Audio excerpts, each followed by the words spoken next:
unexpected savior. The fluorescent lights of Somerset Research Labs flickered as Priya Sharma hunched over her microscope well past midnight. While her colleagues had long since departed for their comfortable homes, Priya remained, her thin fingers adjusting the fine focus with practiced precision. At 34, she was neither the youngest nor the most credentialed scientist at the lab, but her dedication was unmatched, a quality that went largely unnoticed by the administration. "Just a little longer," she whispered to herself, the soft hum of equipment her only companion.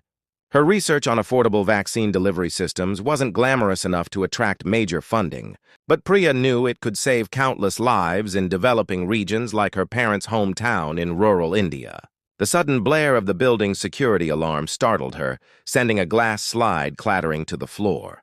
Priya rushed into the hallway to find a man collapsed near the elevator, his expensive suit contrasting sharply with the sterile white corridor. Without hesitation, she knelt beside him. "Sir, can you hear me?" Recognition dawned slowly. This was James Bennett, the billionaire founder of Vertex Technologies who had been touring the facility earlier. The man whose company owned the very lab where she worked. His breathing was shallow, his skin clammy. Drawing on her medical training, education she'd pursued before financial reality forced her toward more lucrative research positions, Priya quickly assessed his symptoms. Anaphylactic shock. "Where's your EpiPen?" she asked, receiving only a faint gesture toward his pocket. Finding nothing, Priya made a split-second decision. She raced back to her lab, grabbed her own emergency kit, and administered the injection with steady hands. "Stay with me, Mr. Bennett," she urged, monitoring his pulse while calling emergency services. "Help is coming." By the time paramedics arrived, James had stabilized enough to whisper a hoarse "thank you" before being whisked away. Priya returned to her station, heart still pounding, expecting nothing more would come of the encounter. Billionaires like Bennett lived in a different universe from underpaid scientists like herself. 3 days later, an elegant cream envelope appeared on her workstation. Inside was a handwritten note. "You didn't just save a life, you saved a legacy. Check your bank account." JB Priya dismissed it as some strange joke until her lunch break, when a notification from her banking app nearly made her drop her phone. The balance, normally hovering just above 3 digits, now displayed a number followed by 7 zeros. Her first instinct was to report the error. Her second, forming more slowly as reality sank in, was wonder, not at the wealth itself, but at the possibilities it represented. That evening, Priya sat in her tiny apartment, surrounded by years of research notes and rejected grant applications. The money could give her freedom, a house without roommates, travel, perhaps even early retirement. She could finally visit her parents more than once a decade. But as rain pattered against her window, Priya's thoughts drifted to Riverdale, her struggling hometown where the last factory had closed 3 years ago, where bright students like her younger self had no path forward except to leave, where her own brother Nikhil had lost his battle with a disease that better healthcare might have managed. By dawn, Priya had filled a notebook with calculations and plans. James Bennett had given her millions expecting nothing. But money, Priya knew, was just potential energy. Its true power lay in how it was transformed. Her phone buzzed. An email from Bennett's assistant requesting a meeting. Priya smiled, already composing her response. She would thank him, of course. But she would also share her vision. The millions weren't an end point. They were just the beginning. Seeds of change. 6 months after receiving James Bennett's life-changing gift, Priya Sharma stood on a barren plot of land on the outskirts of Riverdale. Where others saw only the skeletal remains of an abandoned manufacturing plant, Priya envisioned gleaming laboratories, classrooms filled with eager young minds, and research that would transform not just her hometown but potentially the world. "You really think this is the right location?" asked Thomas Franklin, the project manager she'd hired. His skepticism was evident in the furrow of his brow as he surveyed the crumbling infrastructure. "I know it is," Priya replied, her voice steady with conviction. This town built its identity around that factory for generations. The Riverdale Institute for Medical Innovation should rise from its ashes. The locals had initially greeted Priya's return with confusion, then suspicion. Rumors spread rapidly in a town where economic hope had long since faded. Some whispered about money laundering, others about corporate exploitation disguised as charity. Few believed that a hometown girl who'd fled years ago could genuinely want to invest in Riverdale's future. Mayor Rosalind Weber had been particularly vocal in her opposition. "We need jobs, Miss Sharma. Not some vanity project that'll employ a handful of fancy scientists from out of town," she'd declared at the town council meeting where Priya presented her plans. Priya had simply smiled.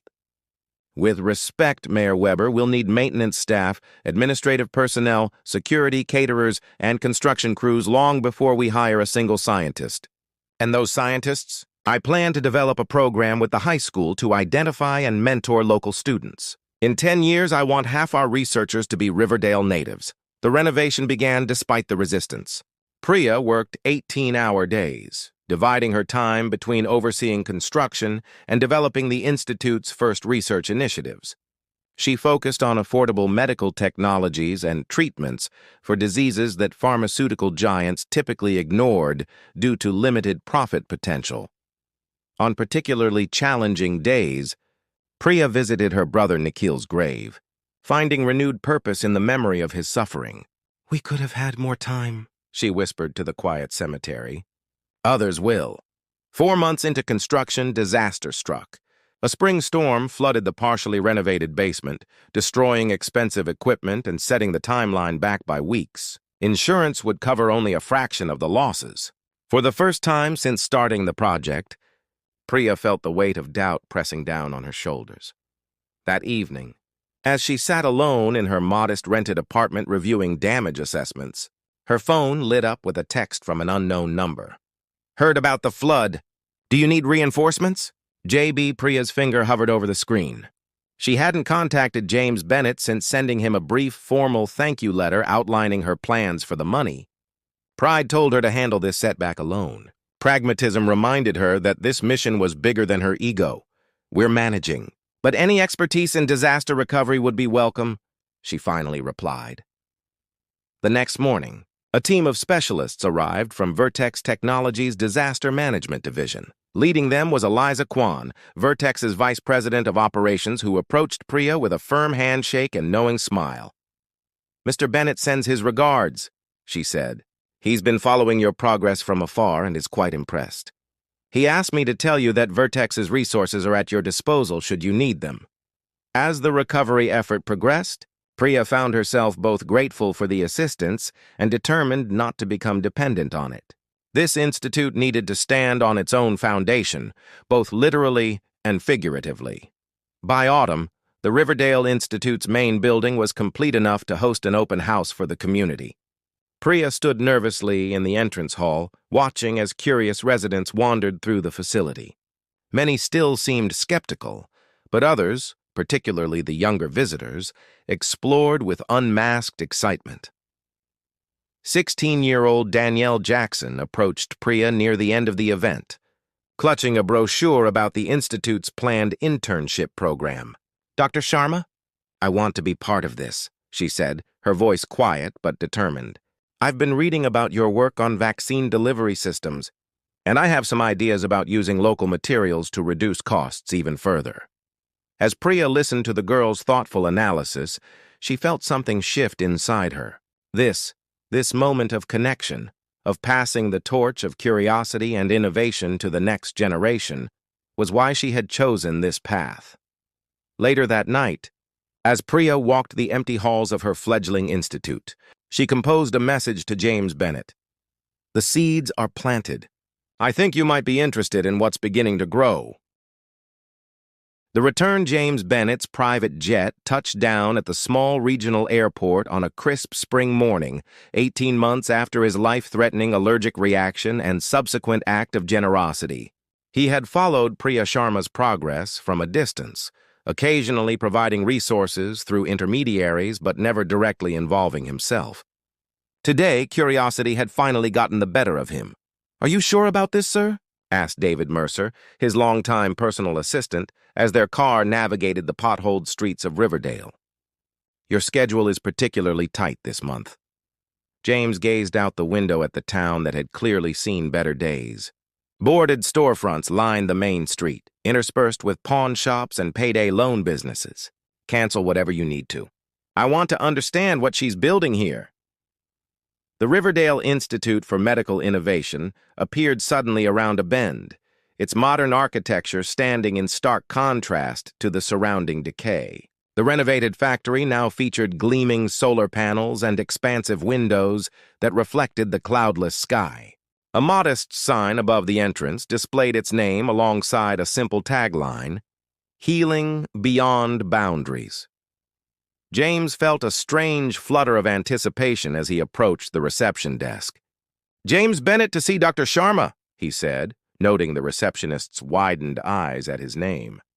"Mr. Bennett," came a familiar voice from behind him. "What a surprise!" He turned to find Priya looking both different from and exactly the same as he remembered. She still had the focused intensity he recalled from his brief moments of consciousness during his medical emergency. But there was something new in her bearing, a quiet confidence that hadn't been there before. "Dr. Sharma, I hope I'm not intruding." Her smile was warm but measured. "Not at all. I'm just surprised you didn't call ahead." "Would you have prepared differently if I had?" "Probably," she admitted. "And that's precisely why you didn't." James found himself smiling genuinely, something that had become increasingly rare in his world of corporate maneuvering and strategic relationships.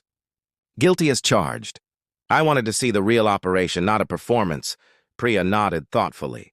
"Well then, let me show you reality." The tour that followed was unlike any James had experienced in his decades of corporate site visits. Priya showed him not just the successes, the state-of-the-art laboratories and promising research initiatives, but also the challenges. She spoke frankly about funding shortfalls, equipment delays, and the ongoing skepticism from certain community factions. In a basement laboratory, James watched as Priya demonstrated a prototype vaccine delivery system that used biodegradable materials and required no refrigeration, an innovation that could revolutionize healthcare delivery in remote regions worldwide. "This is what you're spending my millions on?" he asked, studying the unassuming device. Priya's expression hardened slightly. "I'm investing in solutions that pharmaceutical companies ignore because the profit margins aren't attractive enough." "Is that disappointing?" James picked up the prototype, turning it over in his hands. "On the contrary, it's exactly what I hoped for, though I didn't know it until this moment." Their conversation was interrupted by the arrival of several teenagers still wearing their high school uniforms. Priya introduced them as part of the Institute's mentorship program. "Mr. Bennett, your company makes that neural interface that costs like $50,000, right?" asked a lanky boy named Marcus. "We've been working on a simplified version that could be manufactured for under $500. Want to see?" Before James could respond, the students eagerly led him to their workspace, proudly displaying their innovation. Their enthusiasm was infectious, their ideas unbound by the constraints of market analysis and shareholder expectations that dominated James's corporate world. Later, in Priya's modest office, James sat quietly processing what he'd seen. On her walls hung not accolades or degrees, but photographs of patients in developing countries, alongside handwritten letters from local Riverdale residents. "You've created something remarkable here," he finally said. Priya looked up from the budget spreadsheet she'd been reviewing. "It's just the beginning. We're still fighting for legitimacy, both in the scientific community and right here in town." "What's your biggest obstacle?" She didn't hesitate. "Scale. We've proven our concepts work, but transitioning from prototypes to production requires infrastructure we don't have." James leaned forward, his entrepreneur's mind already analyzing possibilities. "What if you had a partner? Not just financial backing, but manufacturing capabilities, distribution networks, regulatory expertise. If you're suggesting Vertex Technologies, I appreciate the offer, but I've been approached by pharmaceutical companies before. They want to patent everything, control pricing, limit distribution to profitable markets. What if it wasn't like that?" James asked, surprising himself with the question. "What if this became a different kind of venture altogether?" As they talked late into the evening, sketching possibilities on Priya's whiteboard, James felt something he hadn't experienced in years, the pure exhilaration of building something designed not to maximize profit, but to maximize impact. When he finally returned to his hotel that night, David was waiting with a list of urgent matters requiring attention. James waved them away. "Book us for another 3 days here," he instructed, "and set up a video call with the board for tomorrow. I need to discuss a new direction for our medical technology division." "May I ask what prompted this?" David inquired cautiously. James looked out the window toward the softly lit institute in the distance. "Let's just say I've been reminded of why I started Vertex in the first place, before shareholder reports and quarterly projections took over. That night, for the first time in longer than he could remember, James Bennett slept deeply and dreamlessly, his mind at peace with a new sense of purpose. Bridges built summer heat shimmered above the Riverdale Institute's expanded campus as construction crews worked to complete the new manufacturing facility. 3 years had passed since James Bennett's unexpected visit, and the partnership that had formed in its wake had transformed both the institute and the town around it. "The final equipment shipment arrives next Tuesday," Priya announced during the weekly leadership meeting. "We'll begin production of the Helix vaccine delivery systems by the end of the month." Around the conference table sat an unlikely coalition: local community leaders, international health experts, former Vertex Technologies executives who had followed James to this new venture, and Riverdale residents who had found new purpose in the Institute's mission. "The WHO representatives are confirmed for the demonstration next month," added Dr. Ramon Vega, their head of international partnerships. "If they approve the system for their vaccination programs, we'll need to increase production capacity immediately. The training program can accommodate another 30 local employees," said Deborah Williams, a former factory worker who now directed the Institute's Workforce Development Initiative. "We've already received twice that many applications." James, who had taken to spending at least 1 week each month in Riverdale, listened with quiet satisfaction. The transition hadn't been smooth. He'd faced significant backlash from Vertex's board when he'd announced his intention to spin off the medical technology division into a nonprofit partnership with the Riverdale Institute. Several board members had tried to oust him, leading to a contentious legal battle that had consumed much of the previous year.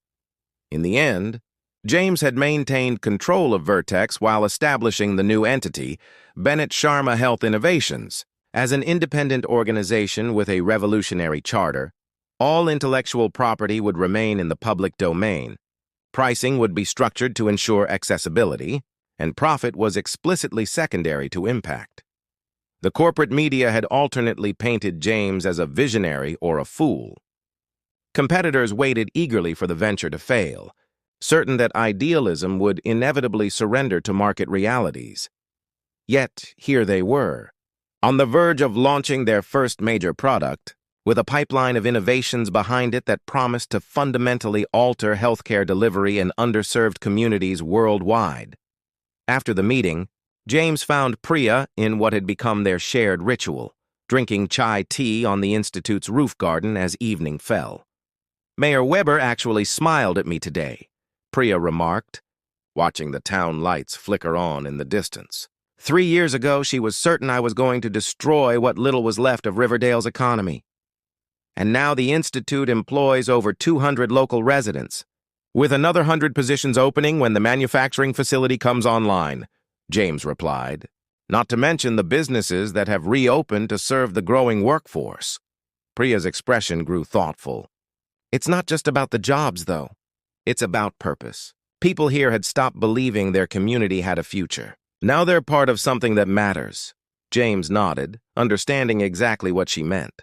His own transformation had been no less profound. The ruthless corporate strategist, who had once measured success solely in market share and profit margins, now found greater satisfaction in patient impact reports and community development metrics. Their companionable silence was interrupted by James's phone. The screen displayed his daughter Rebecca's name. "Take it," Priya encouraged. "Family comes first," James hesitated. His relationship with his 26-year-old daughter had been strained for years, a casualty of his single-minded focus on building Vertex. Since his involvement with the Riverdale Institute, however, they had begun a tentative reconciliation. "Rebecca," he answered, "how are your graduate studies going?" "Actually, that's why I'm calling," came his daughter's voice. "I've been thinking about my dissertation focus. All this work on sustainable business models got me wondering if what you're doing in Riverdale might make a good case study." James felt a surge of emotion he couldn't quite name. "You want to study our work here?" "If that's okay. I'd need to spend some time there, interview people, really understand the model you and Dr. Sharma have created." "I think we could arrange that," James said, catching Priya's questioning glance and giving her a thumbs up. After ending the call, he explained Rebecca's request. Priya's smile broadened. "The next generation already seeing value in what we're building. That's how real change happens." Their conversation drifted to personal territories that had gradually become comfortable over their years of collaboration. James spoke of his ongoing efforts to reconnect with Rebecca and his recent interest in learning to cook, while Priya shared stories of her parents' upcoming visit from India and her tentative steps into community theater.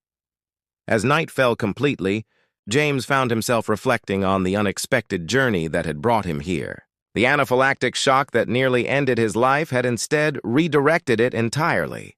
His relationship with Priya had evolved from benefactor and recipient to true partners, their complementary strengths creating something neither could have built alone.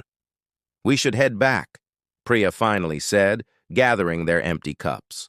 "Early start tomorrow with the regulatory team." As they descended from the roof, they passed the wall of photographs that had grown to include images from field tests in Uganda, community health workers in Bangladesh using their technologies, and local Riverdale graduates who had joined the Institute's research team.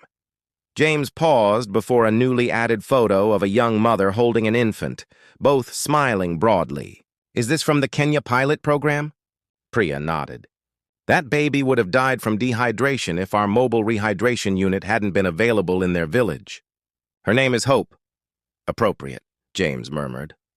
Later that night, in the modest apartment he maintained in Riverdale rather than commuting back to his mansion in the city, James drafted an email to Vertex's board outlining his intention to step back further from day-to-day operations to focus on the Riverdale initiative. His finger hovered over the send button as he considered the implications. 5 years ago, such a decision would have been unthinkable. His identity had been inseparable from his role as Vertex's driving force. Now, that chapter felt increasingly like a prelude to his true purpose. He pressed send, then opened his balcony doors to gaze at the softly illuminated institute in the distance. Tomorrow would bring new challenges, but for tonight, he was precisely where he needed to be. Legacy rewritten 10 years after Priya Sharma saved James Bennett's life in a sterile laboratory corridor, they stood side by side on the stage of the Stockholm Concert Hall, the Nobel Prize for Medicine gleaming in their hands. The citation recognized their revolutionary work in democratizing medical technology, specifically the helix delivery systems that had transformed vaccine distribution in the world's most vulnerable regions. This recognition belongs to hundreds of collaborators. Priya emphasized in her acceptance speech, her voice steady despite her nervousness.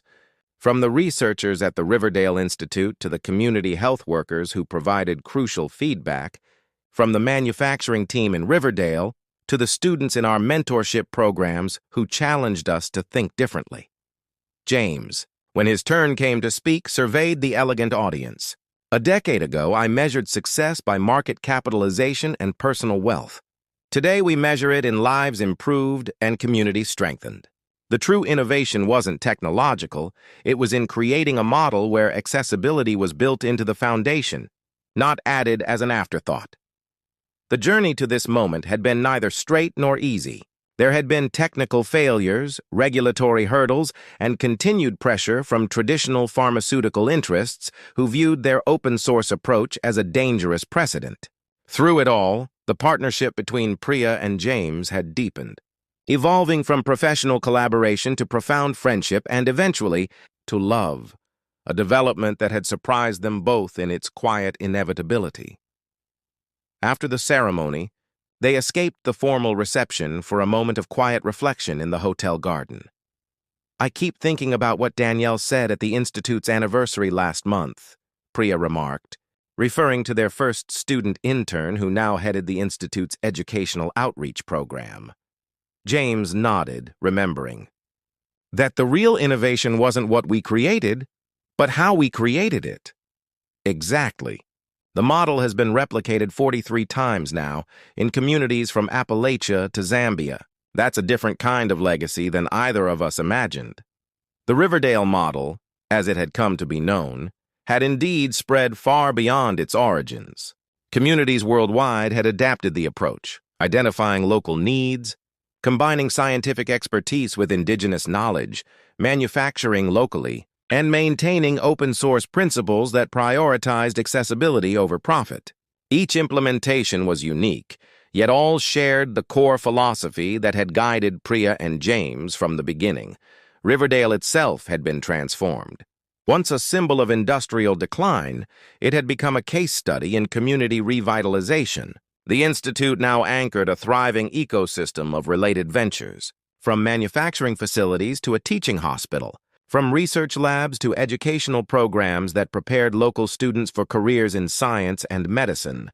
Mayor Rosalind Weber, once their fiercest critic, had become one of their strongest advocates, recently breaking ground on affordable housing developments to accommodate the town's growing population.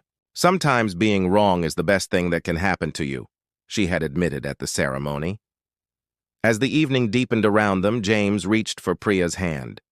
"I've been thinking about what's next," he said quietly. "The Climate Adaptation Initiative?" Priya asked, referring to their nascent plans to apply their model to technologies addressing environmental challenges. Beyond that, Rebecca's global health policy work in Washington is gaining traction. The Institute's leadership team is strong. The manufacturing operations are stable. He paused, gathering his thoughts. "I want to write our story. Not for recognition, but as a roadmap for others." Priya considered this. "A legacy document. More like a love letter to possibility," James replied. "To what happens when we measure wealth not by what we accumulate, but by what we enable others to build." Their conversation was interrupted by the arrival of an Institute staff member with urgent news. The World Health Organization had just endorsed their newest technology, a portable diagnostic system that could identify dozens of diseases from a single drop of blood, for global deployment. As they hurried to join a video call with their team back in Riverdale, Priya was struck by how different her life was from the path she had once envisioned. The lonely scientist working late nights in an underfunded lab had become part of something far larger than herself, a movement that was redefining the relationship between innovation, commerce, and human need. Later that night, unable to sleep despite the day's excitement, she found James on their hotel balcony. "Gazing at the stars over Stockholm, what are you thinking about?" she asked, joining him. "That allergic reaction?" he replied. "If it hadn't happened, if you hadn't been working late that night, none of this would exist." Priya leaned against him, contemplating the strange threads of chance and choice that weave lives together. Perhaps something like it would have emerged eventually. The world was ready for a different model, but it might not have been us who created it, James pointed out. And I've come to believe that's what gives life meaning, not just what we build, but who we build it with. As dawn broke over the city, they remained on the balcony, planning their return to Riverdale and the work that still awaited them. The Nobel Prize was a milestone, not a culmination. There were still diseases to fight, systems to improve, students to mentor, and through it all, there was their partnership, a connection neither had been looking for, built on shared purpose and mutual respect, deepened by challenges overcome together, and now extending toward horizons neither could have imagined alone. In the end, what began as an impulsive transfer of wealth had indeed catalyzed transformation, not just in the lives they had touched through their work, but in their own understanding of what truly constitutes fortune. Not millions in a bank account, but the chance to create meaning. Not power over others, but the capacity to empower. Not assets accumulated, but purpose discovered and shared. As they prepared to leave Stockholm and return to the community that had become home, Priya and James carried with them not just a Nobel Prize, but the profound satisfaction of lives redirected towards service, a legacy rewritten not in gold or marble, but in the continuing ripples of positive change spreading outward from a single act of gratitude.